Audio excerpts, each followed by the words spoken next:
Good evening, everyone. My name is Dee Dee. I am visiting your Toastmasters Club today, but I am not new to Toastmasters. This has been a lifelong, 3 years thing for me to join and visit Toastmasters in Budapest. So I am very excited. And my enthusiasm went up when I found out that this is Dietmar's first speech, his icebreaker speech, or her icebreaker speech. I am very excited to hear about her topic. I remember my first icebreaker speech. I was very nervous. But what's great about an icebreaker speech is it allows us to see where you are, and we only see you get better from here. So the title of Dietmar's speech is Face the Flinch.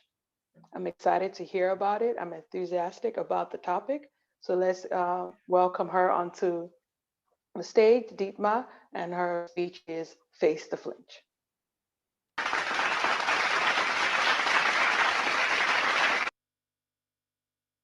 Hi, can you guys hear me? Okay, I would first like to start by saying that I'm a man, so it is he. Sorry about that. Yeah, and I'm glad you are. Yeah. So I'm sure you've all heard of the expression, everything you want lies outside your comfort zone. My fellow Toastmasters and guests, I'm here today because I find it uncomfortable to be here speaking in front of all of you. Today, I'm going to be introducing myself and telling you a bit about my life.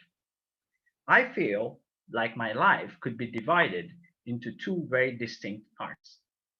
They are distinct mainly due to one particular reason, which I will be getting to. But let me begin by telling you about the first part of my life. As a kid, I was very shy and had few friends, but I did pretty well in school. And at the end of high school, I was faced with having to decide what I wanted to do with my life.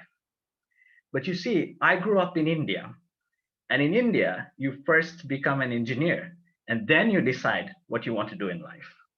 But luckily for me, I absolutely sucked at math. My parents took one look at my math scores and lost all hope of me ever being an engineer. And I was given the gift of choice. But the problem was that I had no idea what I wanted to do. But I had to decide. And coming from a family of lawyers, I thought to myself, well, if both my parents could become lawyers, then it shouldn't be that hard. So I decided to become a lawyer. I went through law school and surprisingly did really well and got myself a great job at a corporate law firm with a very handsome pay. My parents were ecstatic, and everyone told me that I was going to have a great life and a great career ahead of me. And I really wanted to believe that. But I knew something was wrong when I used to find myself waking up every day and counting the number of days till the next weekend. Every morning, I used to feel this sense of dread when I thought about the long day of work ahead of me.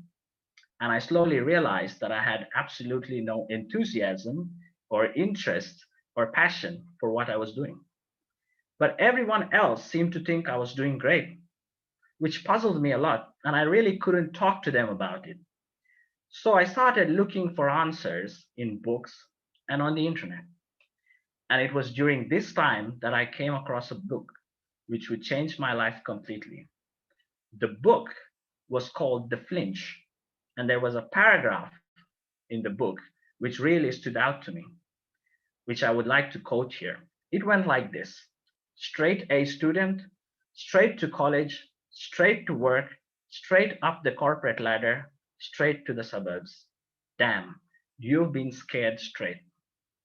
When I read that, I knew instantly that this applied to me. I'd made all the decisions in my life out of fear. My life was being ruled by fear. I realized that the only way to change that was to face that fear. But you see, Julian Smith, in his book, explains the flinch as that instinctive fear response we have when we are faced with something that lies outside our comfort zone. and which gives rise to feelings of discomfort and tension. At that point in my life, I used to do everything possible to ensure that I never faced any discomfort. But now I knew that to change my life, I had to face discomfort head on. After several uncomfortable conversations with my parents, I finally managed to convince them and I quit my job in 2017. I took a year off, traveled alone for a bit, and then moved here to Budapest and went back to university to study communication. And since then, I feel I've been living a new life in which I'm trying to do some things which are in direct contrast to what I used to do before. One of them is that nowadays I try to define and list out my fears and then develop a plan to face them over and over again till they no longer scare me, or at least scare me less. Public speaking or speaking to people in large social gatherings always scared me, and it's something I've been working on. And that's the reason I'm here today at Toastmasters. I think we all have our fears, but what determines how our lives are going to look like is whether we're going to face them or run away from them. Thank you.